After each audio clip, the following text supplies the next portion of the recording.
Welcome to 5 Fresh Tips, a podcast from Fresh Starts Registry.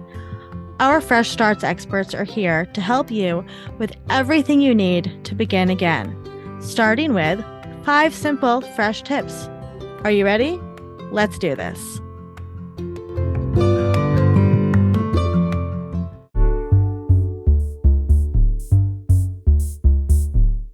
Hi, I'm Laura Gattuso, a licensed professional counselor and a Fresh Starts expert.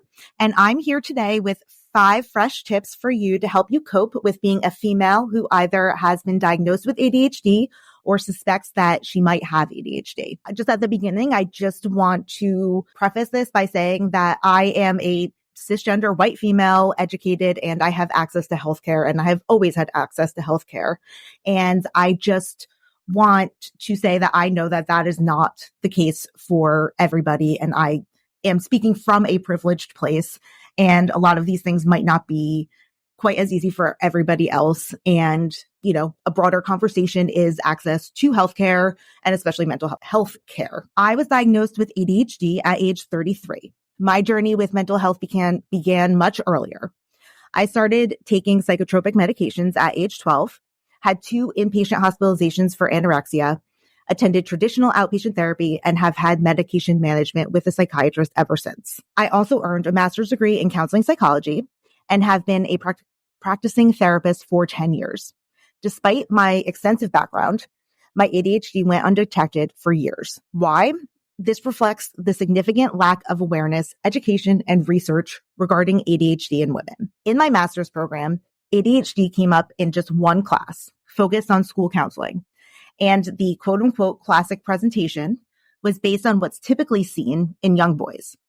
The DSM diagnostic criteria are largely shaped around boys, meaning that many women with ADHD do not meet those benchmarks. I was eventually diagnosed because my father received a diagnosis at age 63. My father and I have many similarities, and recognizing that, I did my own research and discussed my concerns with my psychiatrist, who thankfully had the knowledge and expertise to validate my experience and properly diagnose me. So fresh tip number 1 is to trust your instincts.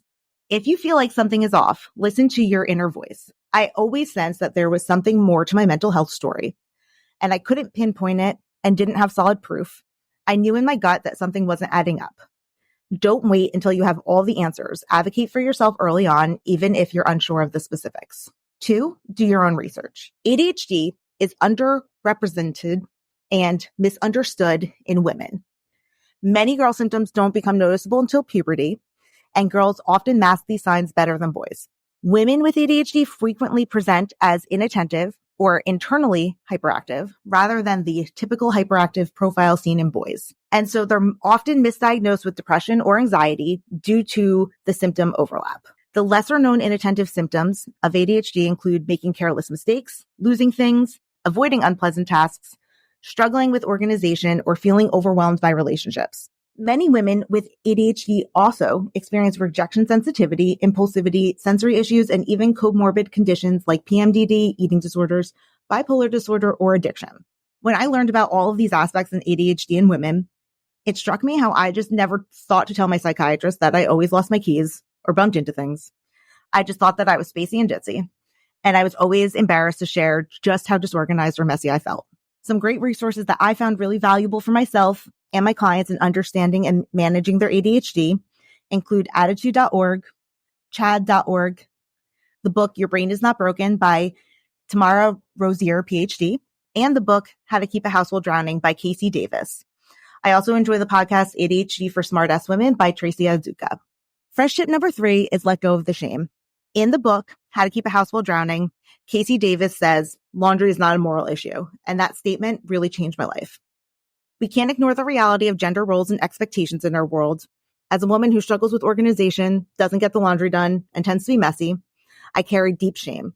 I often felt like less of a woman because of it, with a constant voice in my head telling me something was wrong with me for not being able to figure these things out. It didn't matter that I earned a master's degree, became a successful therapist, and started my own private practice. Those achievements just don't align with society's gendered expectations.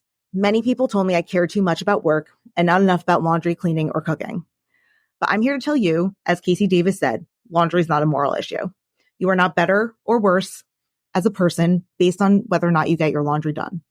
Whatever your ADHD struggle is, it has nothing to do with your morality.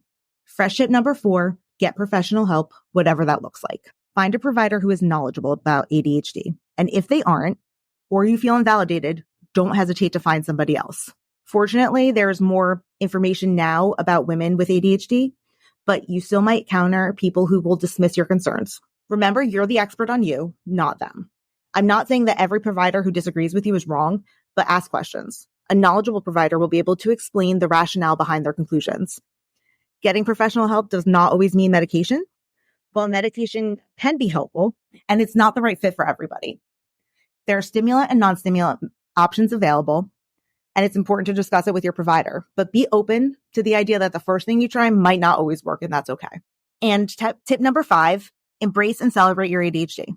Being neurodivergent in a neurotypical world can be challenging, and there are many struggles that come with it. There are also plenty of things to celebrate. As cheesy as it sounds, on the podcast ADHD for Smartass Women, Tracy Adzuka often asks, what is your ADHD superpower?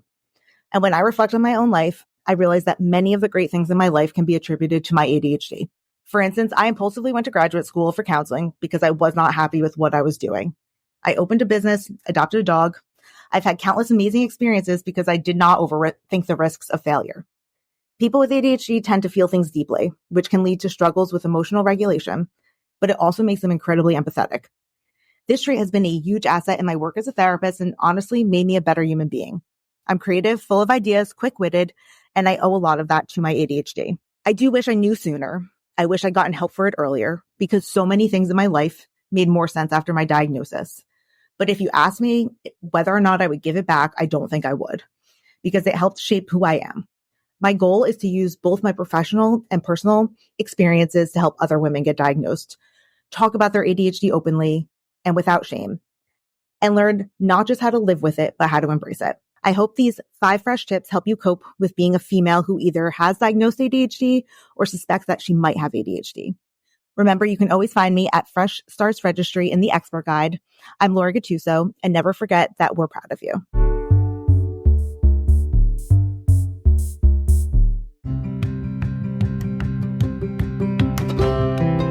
Thank you for listening to 5 Fresh Tips, a podcast from Fresh Starts Registry. To browse the expert resource guide and build your hype team today, head to freshstartsregistry.com/experts. And remember, we are always so proud of you. Keep up the amazing work.